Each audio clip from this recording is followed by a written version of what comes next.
All right, we are live on a Saturday evening. It's actually pretty late at night, so if I'm talking in a sultry, quiet voice, Saturday.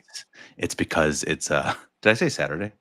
You did Oh, I say wish it was a Saturday. Saturday. I am sorry, it's not a I wish Saturday it was a evening. Monday Friday evening. afternoon. That would actually be kind of nice if it was if it was a Very Saturday nice. evening. It's not. No, no, it's not. It is a Monday evening, work school night. So I will have to be a little bit quiet. But I'm glad that Matt was able to join. We weren't able to record over the weekend as we usually do. So I said, hey, you know what? I'll stay up a little bit late and we'll do it live. We'll do it live, Matt. We're gonna do it live. Like So all great thanks things to happen. yeah, of course. Thanks to Oh, hey Carlos, good to see you in the chat. Yeah, Matt doesn't have a ton of time, so we're going to do a quick chat. Would love if you guys hit us up in the comment section. Let us know what you guys are thinking about. But yeah, man, I guess the big news over the 4th of July weekend was the big beautiful bill. do you want to know what I have to ask about this big beautiful bill thing? Because maybe it is my uh, uh, not deep enough study into politics or whatever. I don't know, but I get not wanting to have personal debt. I have credit card debt. I have um, auto loan debt.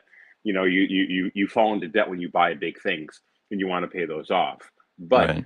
the United States debt is in the tens of trillions of dollars, and the last time the country was not in debt was 1834. And so Hmm. people are complaining this bill is adding to the debt, and I truly don't understand why we really should care. I maybe there's an argument out there. Maybe there's a but what would it do for us? Because if you think about it, this debt is not getting paid off. We're not going to have a surplus. So it's either cut back and just somehow somebody try to get to that debt number lower, which all right, or spend money and have things like a secure border wall or have a stronger ice force.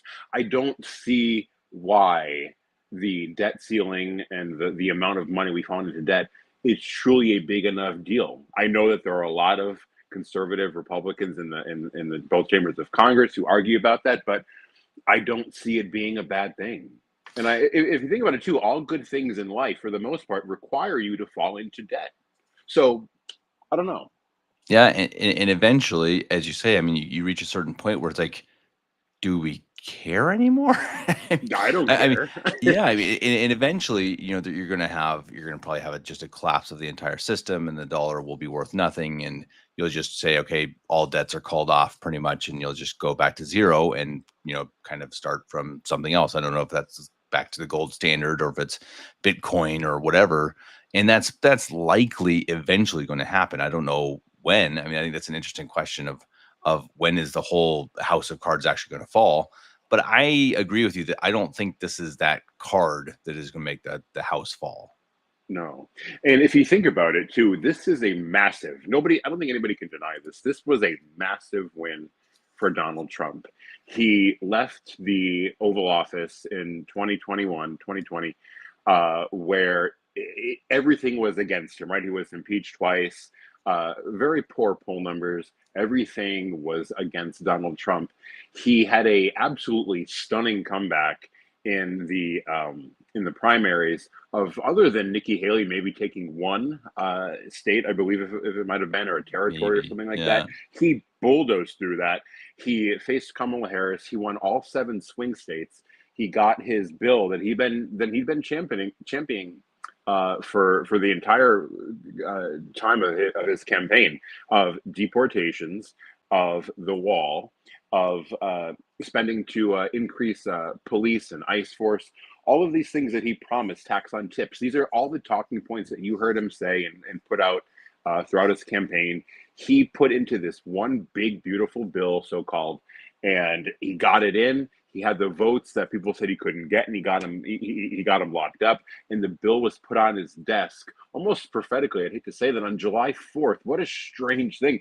I think even the most harsh critics of him, whether far left or far right, acknowledged that this was a huge win for him, considering where he was and the turmoil that he left Mm. political office on at the end of his first term.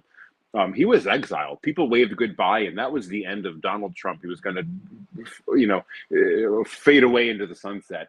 not only did he storm back against some obstacles, but this bill was truly, I mean, it's, if you really look at it and you really pick it apart, and I saw a chart that did so, it picked all the things apart as to what he said while he was on the campaign and what is actually in the bill.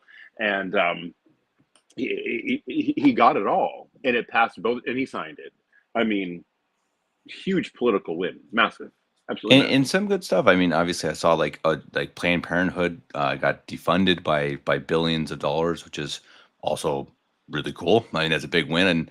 And as you say, protecting the country's borders. I mean, I have a question too, though. I mean, I was in the U.S. a month ago now, and just driving on highways or city roads, man, the infrastructure in America is bad.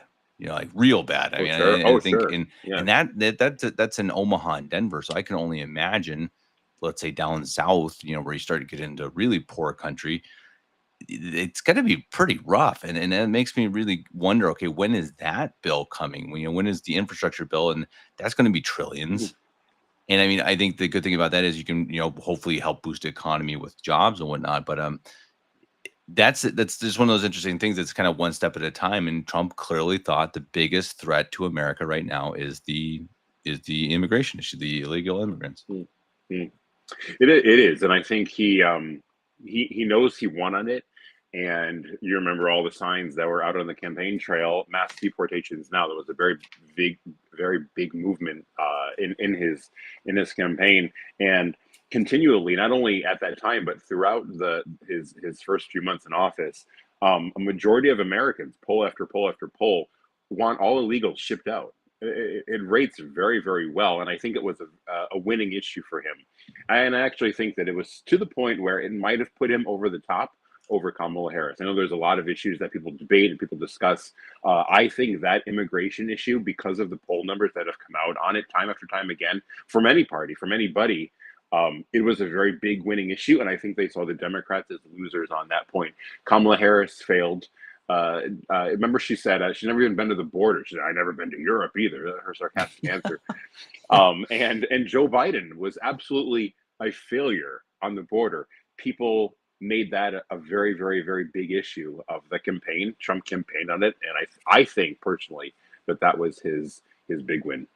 So what do you think, Matt? I mean, what are your feelings of how Americans feel about Trump right now? Because if you watch Twitter, people are pretty upset about the Epstein files, which I guess we could talk about the Epstein Do you, files. We could talk about that too. But yes, but I mean, I guess just is he? I mean, obviously Democrats hate him; they'll always hate him. But I mean, what is the feeling of even MAGA country or people who voted for him, or this your this libertarians? this stuff goes away. I think your experience as I am in watching some political cycles go through, when Donald Trump was campaigning against Hillary Clinton, how many times did they come up with things and say, Donald Trump can't get over this. Remember the audio tape of him in the locker room or whatever, he called it locker room talk. Yeah, true. People said that was the nail in the coffin. And Hillary, after that audio tape came out, Hillary walked out to a crowd and put her arms in the air like, "Thank you, he just handed me the election. It's over." People said they weren't voting for him. People said they were upset. He's going to lose the women vote. There's no woman who's going to vote for Donald Trump after hearing the way he talked about women in this clip, and he won. Think back to with the whole abortion issue when he came out. He pretty much was pro-abortion on his campaign. This go around, Lila Rose was one of the big Novus Ordo Catholic commentators here, saying we have to start questioning whether or not we can even vote for Trump. And then what happens is rallies start. Rallies are very important to play on emotion, because if you think rationally and principally of, I don't like this about a candidate, I don't like that about a candidate, but all of a sudden they get up there with pomp and circumstance and get you all involved and excited and give you a vision of your future, people forget all of the things that come up. So I think it's an issue, and I think there's some obvious reasons as to why the Epstein list has not been revealed. Um, but I don't know. People have really short memories, and people are very much last minute deciders, or people who they say, "I can't bring myself to vote for this candidate," they end up doing it anyway in order to stop the other one. In the end, I don't see it as much of an issue as people are making it out to be, because there have been multiple times.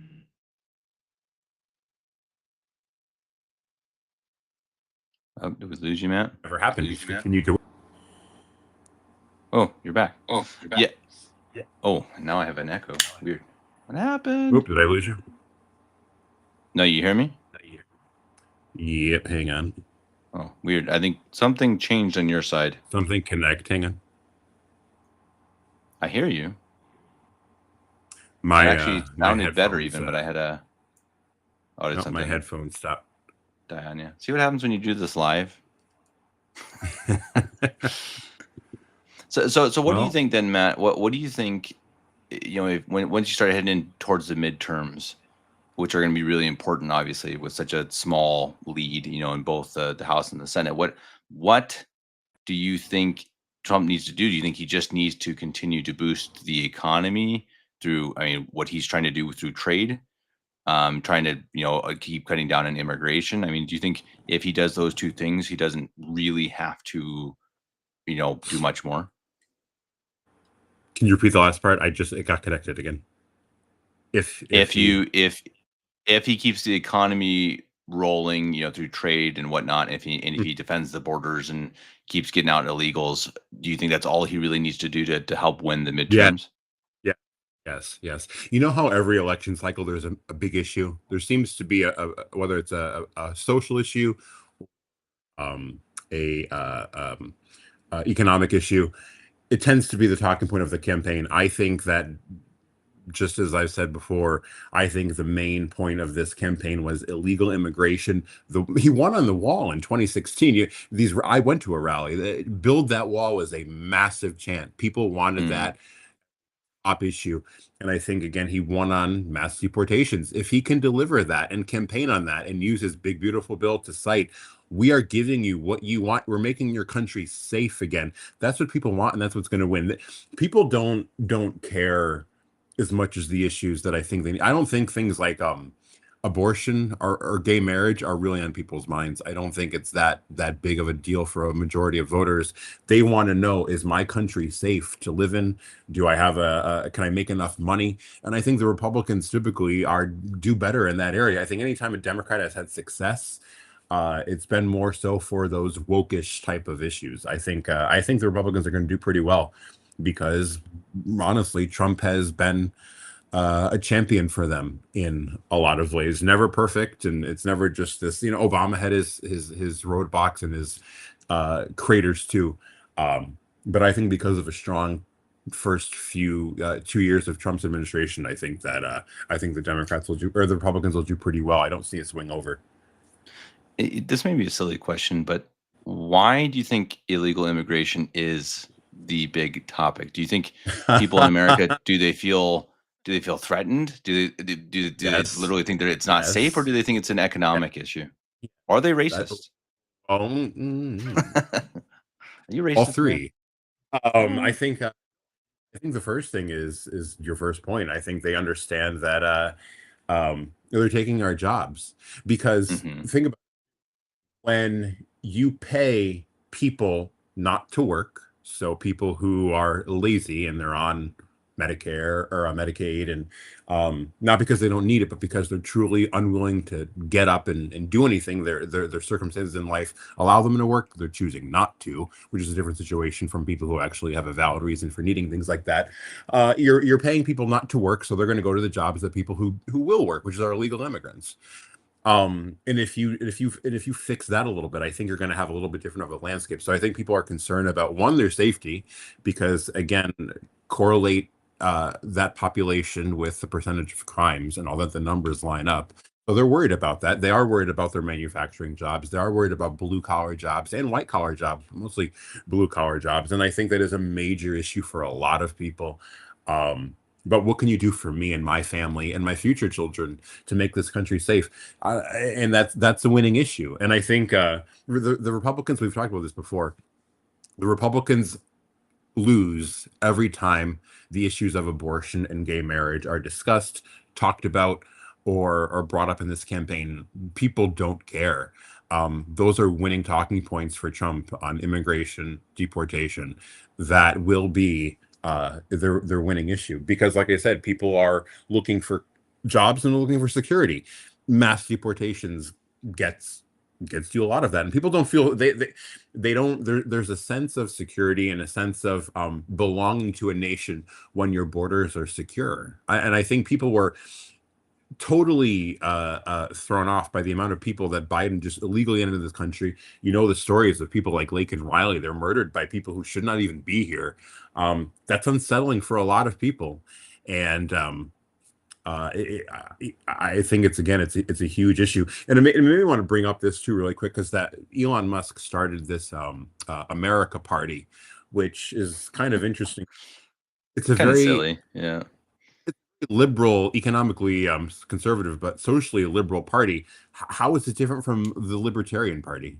I don't see any difference at I think all. it's just Musk throwing a tantrum and being an idiot. Honestly, I Did mean, you see what I think Trump's just rolling his eyes. Like, yeah, bring it on.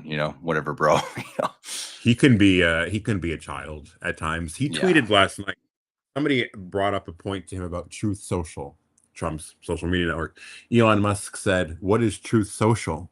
Somebody commented back to him like, "Are you being sarcastic? Are you being, just being funny here?" And he said, "No, I've never heard of it." Yeah, right. Showing how Truth Social was more popular than Twitter. So he knows very well what it is. He's very immature. Yeah. He's done a lot and he's very bright, but obviously a tantrum. I see Carlos's thing here. A third. Yeah, I don't. nothing unites both parties like some third party upstart. Yeah, it's probably true. I think there is something to not just having two parties. I mean, I think that is a good idea. I think that is I think that in a way would be helpful, but I also think it's just not how our system works, and it hasn't for a long time. And I think some of these other little parties try, like the libertarians, and it's just a joke. So I don't see There's a lot of anything parties. changing. Yeah, yeah, right. I think there's even lesser known ones: Green Party, Libertarian Party. I think there's even lesser ones. There's like 10 of them that exist out there that people have no idea who's running. I think what's his name? Massey is making quite a name for himself. He was one of the Republicans who really opposed the big beautiful bill for its spending for the Iranian conflict with Israel. He was against that. I think he's making a big name for himself, and I think he could influence some voters in the future. I'm very curious already for 2028. I think a lot of people assume that Vance is the lock. Very well could be. But I think there might be some dark horse candidates in there as well. It's not Nikki Haley. Anything, anything but. No. Well, and Massey, at least with Massey, I think I've watched him quite a lot on podcasts and stuff, and I think he seems to be a pretty genuinely um, moral person. Like he actually does what he believes. I think that's which is pretty rare. And Yeah, so he's I pretty principled. actually like I'm not even sure if he was right in this. I mean, I think it is a very complicated issue, but I think yeah, exactly. Principled is the right word. I think he's a principled guy, and I think that's respectable. You don't always have to side with your party, and that's the point. You should be siding with your constituents and trying to do what is best for your people. And I think that is it's respectable. And I think the fact that it passed as easily as it did was pretty surprising. One of the problems, though, unfortunately, is when somebody like the president gets in, a lot of the people in very high places of power, the CIA, the FBI, all these defense ministries, the Pentagon, they're the same people as the previous administration. There was a very big overlap between Yeah, Bush and Obama, and who are very influential in the administration. So I think that's the that's deep another. state, right? Of course it is, and I think it's very difficult for somebody like Massey, which is why I think Ron Paul. I feel like I'm kind of rambling a little bit, but I think Ron Paul did a lot better in 2008 than he actually showed in some numbers. It was a very very very big movement with Ron Yeah, Paul. true. It actually poorly in showings, which I find hard to believe. I think somebody like him would never be tolerated. It couldn't work. They know that there's too many high profile individuals leading places like the Pentagon and the CIA who would just not. It would be who's calling the shots here, because for somebody, if you, another point that I think is very important here too is 4 years is not enough for the president. Because if I have been the director, say, of the Pentagon for the last, I don't know, 10, 15 years, and you just come in as some 2-year senator, you're going to tell me what to do because you want a vote? It's not going to work that way. And that's why things just kind of flow in a lot of ways the way they do. That's a really good argument for monarchy, because a monarch really truly has more of that attachment to the people because they're in for the long term. And if they really screw it up, that they could be overthrown or whatnot. And I think here it really is it can be short timers. It's just kind of like, did my best, but I've only got a year left, so who cares? And I'm Did you know curious to see if Trump does that too. the thing is one of the reasons 4 years is not enough, but one of the reasons why it is 4 years is because the founding fathers never envisioned that on election night you would have to be biting your fingernails hoping somebody bad doesn't get in, because they didn't set up, as flawed as it is, they Yeah. didn't set up be that way. The Constitution was made to govern the land. So it wasn't like, oh, if this guy gets in, we're going to all die. That wasn't the original intention here. They were to govern by the Constitution. They would very little. I mean, they envisioned a limited government. The government is huge. Yeah. It's huge. And it's just, this is nothing compared to there's a book that I have and I read a while ago and I recommend it to the listeners. It's called 5,000 Year Leap. And it talks about the original founding of this country and where we are today. Today, I believe it was the Bush administration, but where things have come so far. And they didn't envision this. They viewed a very limited government where the president would kind of be there and exist. He would make sure that the Constitution was being followed in a way not of interpretation, but reading the law for what it's written and just applying it. And that was it. So this idea that there's this big government overhaul controlling every aspect of our lives was not in their original plans at all. The 18 enumerated powers in the Constitution say what the Congress could actually spend on. We've eclipsed that by so this is not the government that we were originally started with, which was why it makes 4 years so very difficult to accomplish anything, because you and I both know AOC can win in 2028. And then it's like, it's very difficult to make any sort of progress. And heaven help us. Yeah, and exactly. And it would be hard for her to make progress. So, but, she could still do executive orders where she's making our country more communistic. You see this guy who is likely to be elected as the mayor of New York City. And, he wants to make riding the bus free, and he wants to do all these different things to make free. And it's like, well, it's not free. It's it gets paid for by somebody, and I think that's the issue these communists never understand, and that's why it never works. But it would be something that, boy, if something like that happened, she could do enough damage in 4 years that would be a little scary. Certainly. I see Commodus, maybe his comment here. Trump DOJ declares Epstein. I agree. Before that, I want to do the Olive one first, because I think this is kind of funny. Okay. Olive Mule says, "Prove to the faithful that this channel isn't operated by those who aren't doing the work of the government." I think you mean to prove that we are not working for the government. Well, Matt does not show his face because he actually does work for the CIA, so I can't prove that. Sorry, guys. That's Did you know? Kevin, yeah. Did you know I had someone on Twitter message me, and he said that he found out that I am a paid Russian agent Nice. In the U.S. Nice. I'm like, I just left like Dunkin' Donuts, like getting, which is not like, Man, I don't know. I'm a Russian agent. I'm not even paid. I mean, how do I get in on this? That sounds good. That ain't it. If I could start speaking Russian right now, I would. I think the video that you put, or the comment that you put up there, I think they're Olive. Is it Olive? Olive Mule. Yeah. He or she. It must be a she. I don't know. Of being too pro Trump. I have my critiques of Trump, and I know you do too. For sure. But I think there are wins, and Not so.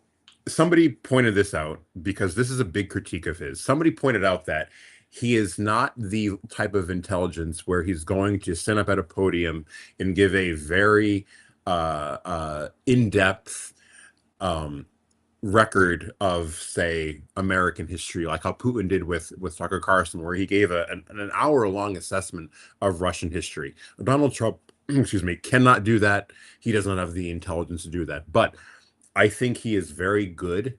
He has a sort of type of genius at reading people, at having instincts, at knowing what moves to make when and how. And there's a part of me, Kev, that would take that over the book smart. I think we have been led by the book smart people for a long time, Man, lawyers and my HD. argument was just that he was better than Kamala Harris, who is like a certified idiot. So I mean, I'm sorry, everyone who's like, "Oh, Kevin's just totally pro Trump."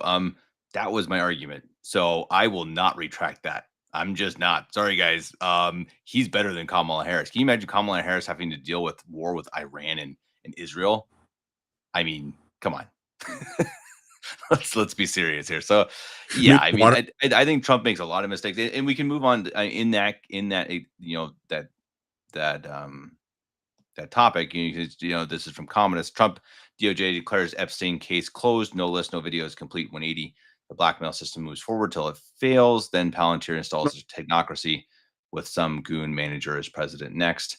I don't know if I go as far as, I mean, Palantir is weird. I think technocracy is kind of dangerous. I actually think, I said this before. I actually think that technology is actually, I think it's actually heading downwards, possibly, which is pretty interesting. But the Epstein stuff is really weird and really dumb. No matter what you believe, Pam Bondi and her team have failed. absolutely bungled it. I mean, like, bad, real bad, like ridiculously bad. So they should be fired immediately for sure. What's his name in the press room? Peter. He asks the questions for the media sometimes. He pressed Carolyn Levitt on that today. There's no Epstein. And she pushed back on him, and he said, "I have the exact quote from Pam Bondi saying the list is on my desk, and Yeah. I'm ready to feel it." And she said she gaslit him so bad, and said this administration is willing to prosecute anybody who has done things illegally or have committed. It was such a wash of the actual topic at hand. Um, People were so excited about Cattell and Bondi and Dan Borgino. Bongino, yeah. Nothing has come from them at all. And I hope, and I don't know. I think what was his name, Matt Gaetz. I think he would have been pretty good, but Yeah. ultimately, I don't know. He there's a good chance too that he would have been caught in the same sort of pool where Who all of knows? a Yeah. sudden names in the suits, as Putin called them, tell you're not releasing that list to anybody. And if they knew that, and if they actually couldn't do that for obvious reasons, then they shouldn't have told us that it was going to come out. They should have had a different answer. Exactly. That's my point. Like, hey, maybe there's no list. Maybe that it would make total sense if the CIA or the Mossad or whoever, they had a list and they deleted it when their guy was no longer president. I mean, makes a lot of sense. You don't want your people, on the list that's going to be released. But if that's the case, what are you doing if you're Pam Bondi saying that you have like truckloads of videotapes? Didn't she? I'm pretty sure Right. didn't she say that? Or was She that says she's Trump's? got it. That may have been Baba, or what's her name? Ali Baba, the Trump's lawyer. Oh, And it's like Alina Baba, something like that. And forget it was one of them who said that they had like trucks full of videos, and now they're like, it. oh, there's no list. What are you talking about? Ghislaine Maxwell is in prison for bringing young girls to other people. Like, isn't she in prison for that? So Yeah. there's no list.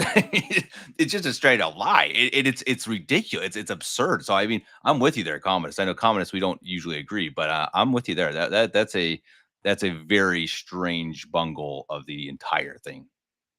Yeah. Yeah. And I mean, if you think about it too, I was thinking about the bill that passed. Um, there is the uh, um, border security funding, which is huge. But I think it also makes the tax on tips thing, which again was a campaign promise of his, a reality, which is which is important to a lot of those blue collar people who do that. So the Planned Parenthood cut, I think, for some reason or another, anytime that there seems to be a so-called Republican win on abortion, it backfires, or Mm. somehow there's more. Or I think they've actually proven that abortions overall have gone up since Roe v. Wade was um, overturned.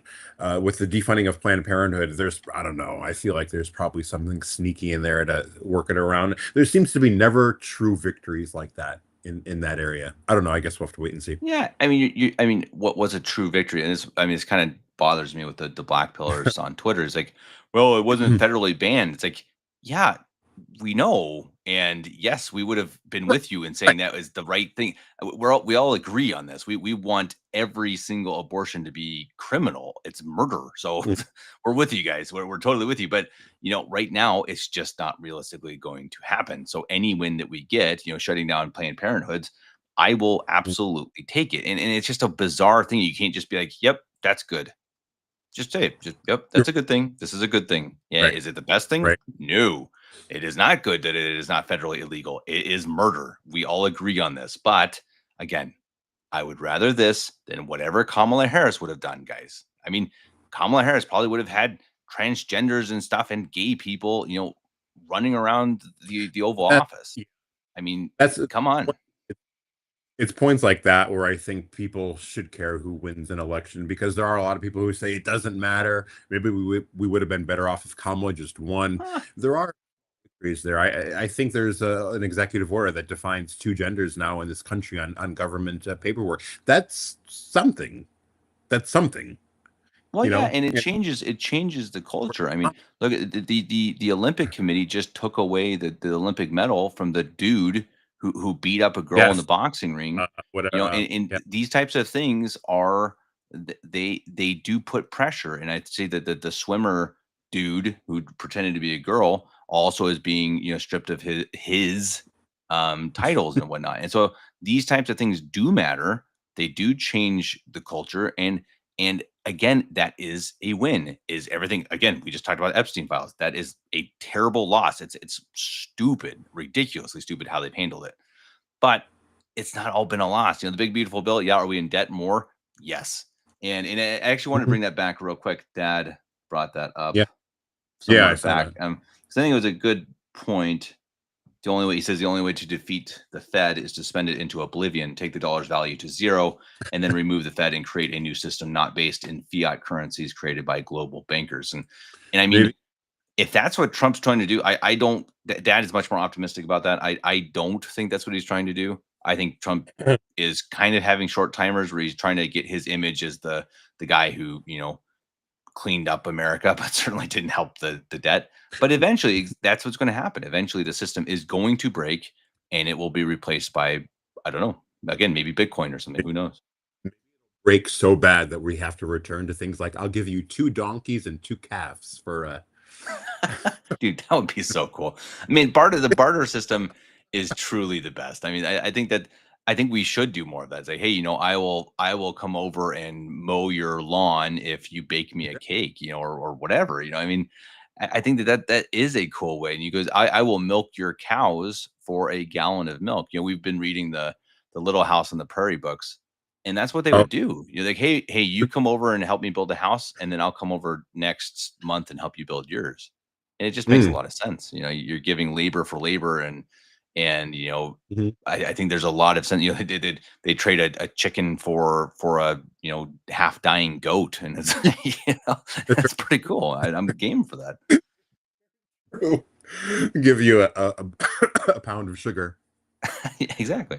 Well, and if you Or have, the more children you have, the more labor you can do, and you can get pretty rich. So we're working on that. Mhm. Well, I'm just hoping for a bartering system because hopefully have lots of kids, and then they can go do into the labor, and Speaking of I'll kids, have a little dynasty. yes, Emperor Kevin video Exactly. was incredible. Like, that was very, very, very informative and good. Which one? I the the parenting video that your parents Ah, did cool. Yeah, that was good. My was parents are I was always full of wisdom. commenting, didn't say anything. I was like, oh, he's gonna shout out my questions, and not a thing. Yeah. Oh, interesting. I guess I didn't know it was you partly. Did you have Oh, questions that we missed? Well, that's interesting. I think Well, I don't know. I put one about how there's this I guess this image of these Catholic families that are very traditional and all of that everything is always just perfect and the children are perfect and the behavior is so good and the house is calm and everything is just That's my great. family. Yeah, exactly. Other than your house, uh, there's an excerpt from Saint Therese of Lisieux's mother, who she journals that all five or six of her children are throwing an absolute tantrum at the same time, and she's freaking out. Is basically the journal. So it just goes to show you. But I like the idea of sitting behind your children at mass. I've never seen that. I've never heard of that. It's a But good practical tip. I Yeah. you stand with and you've got your missile in one hand and the belt in the other. I think it's very effective. Very effective. Oh, my We mom just need. had the eyes, man. My mom, if You said that you get that available. corner like that look in her eyes, I was like, oh, I'm going to be melted, just through her My look, and then you didn't need anything else. used to clear her throat, and that Yeah. parents have that sort of power. It's a very, very different dynamic now. My mother, that oh man, you stopped. But I have never seen, and I've been at some large traditional, especially like the SSPX, some large. I've never seen the parents sitting behind the children. That is a brand that somebody needs to put that out there. Did I you? think you said there's at the seminary do that. The sisters do. Yeah, they'll sit Yeah. behind. So Yeah, so that makes sense because I mean, if you're sitting in the row, you can only see the people right next to you, and so the ones on the so sides of them, they're just going to misbehave, and so you sit behind, and then you got the whole view. so before I run, let me ask this: how many children does it need to be for when you stop sitting with them to when you're behind them? I don't know, Dad, you I still there? I mean, I would say, yeah, maybe probably four. 3. Probably 3 because Once you 'cause you can really only see the ones right next to you, right? So, I mean, hmm I'd say hmm after you gotta have the babies with you, obviously, and the of course. toddlers probably have to be so it's really once they're, yeah, 4, 5, 6, and up. So, like, probably, like, 4 I, till 14 type of a thing, where you probably sure. wanna have them maybe 4 till 10 even, after 10, you should be able to trust them. I like But, the point that yeah. making it a big deal for your young child. Like, you're old enough now, you're mature enough, you're a big kid. You get to come to mass and sit there by yourself and act really mature, act like a really big kid. That does wonders Yeah. for a kid. Make them feel like they're gonna be so great. And the positive reinforce everything about that. That should be like an audio book on a CD somewhere, Yeah. where people could buy Yeah, it, find, if everyone hasn't watched it already, go back. It's in a put it live on, show. put it put it on. We'll be cutting it up into pieces too to get some chunks so that people can hear it because it is. I think it's just experience from 2 people who raised 10 children, and I think And that you were tough. You were, what's that? you were hard. You were tough.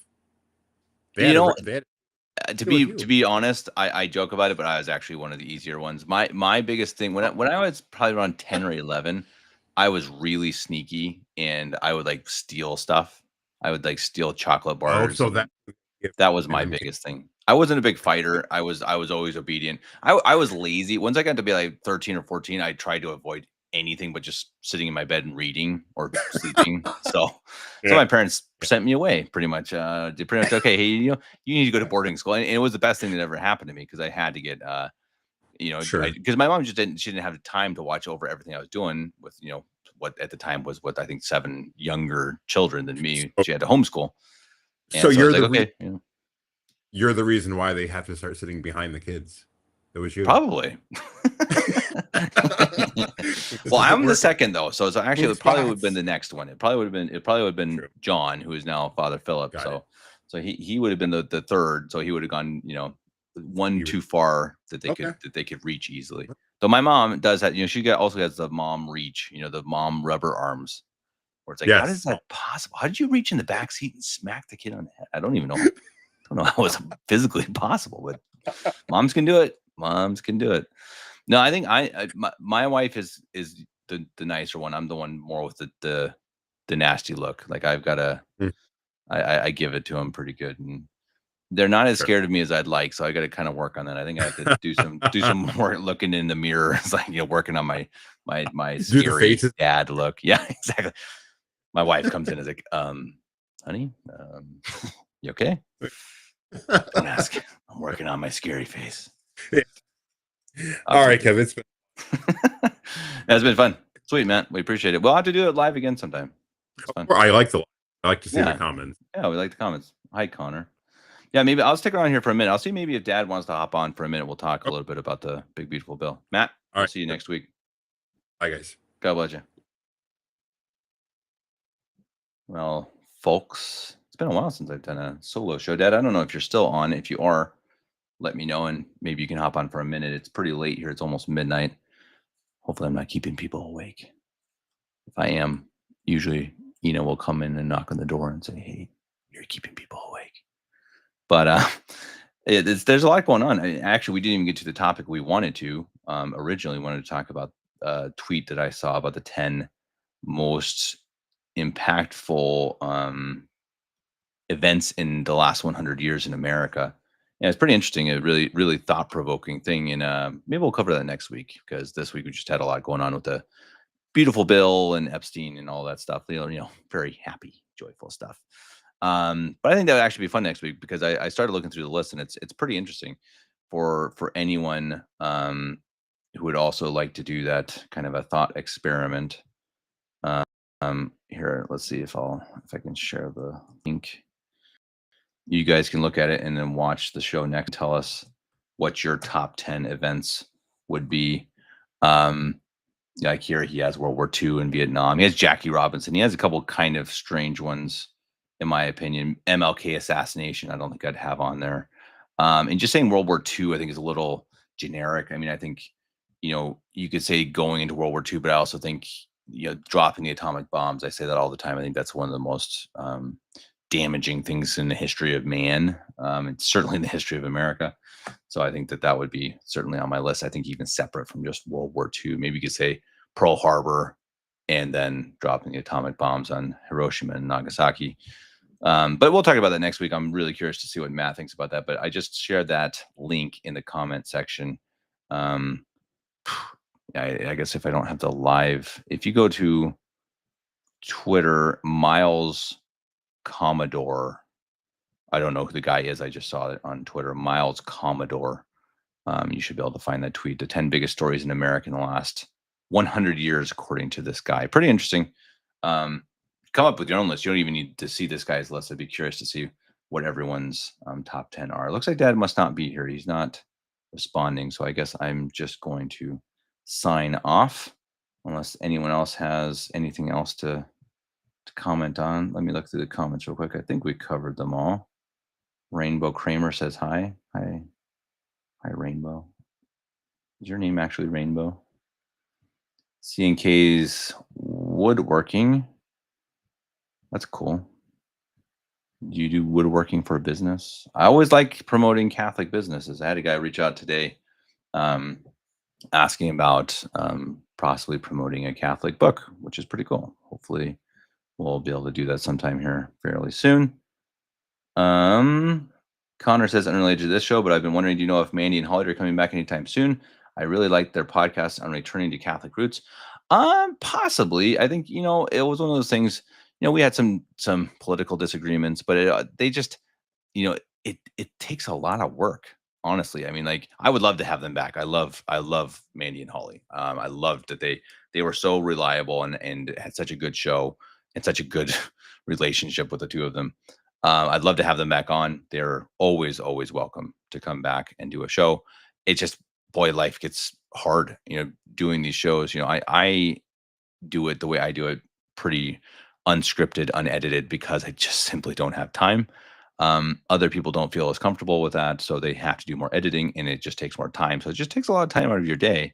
And if you're a mother or a grandmother and you're working and you have a farm, you have all these different things, podcasting just eventually does not become possible, or maybe not a priority. But I mean, if Mandy and Holly are listening, I absolutely would love that. And maybe who knows, ask them, search them out and see if maybe they do once a month or something like that. That would be great, because I miss it too. I really do miss their podcast. They were a lot of fun, and they were great because they had a lot of fun. They had a lot of wisdom as well. So Mandy and Holly, if you guys are listening, come back.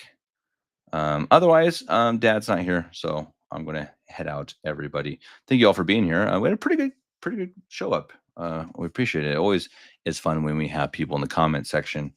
It makes it a little more lively. We want to do some more live shows. I'm trying to get some shows on with some priests. We're working on some as well with Father Benedict. That won't be a live show, but I'll be covering some papal encyclicals, particularly from Pope Leo the 13th, kind of trying to show how different his teaching was from quote unquote Leo the 14th.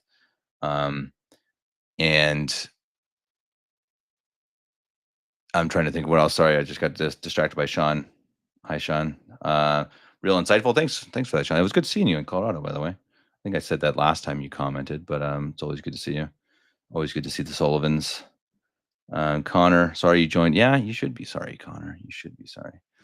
Anyway, we appreciate all you guys. I don't know when we'll go live next.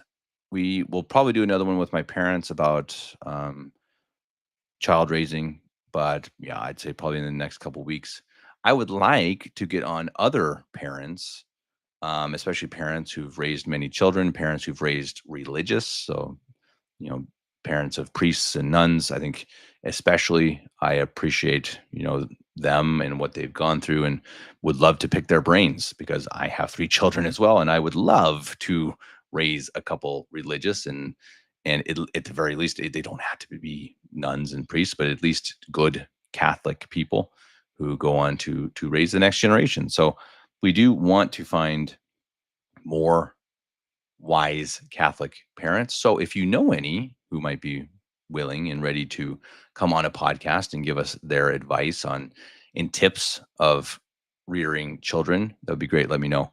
You can email me at kevin89davis@gmail.com or popesandpipes@gmail.com. Sometimes Kevin89Davis gets a little too full, and that's a pain. So I have to go back and delete like hundreds of emails and stuff. But I am not going to pay Google money to expand my amount of space. No thanks, Google. I already give you enough of my life through YouTube, so I'm not going to pay you any money. But yeah, anyway, if you guys are interested in, or again, if you know anyone who would be interested in doing that podcast, or maybe you're interested in doing it, if you think you have tips to give on child raising, if it's, how to deal with screaming babies or how to deal with screaming teenagers, I think it's something that all of us really value, the wisdom of those who came before us. So let us know if you know such a person. Kevin89Davis@gmail.com. You guys all have a lovely evening. We will see you next time.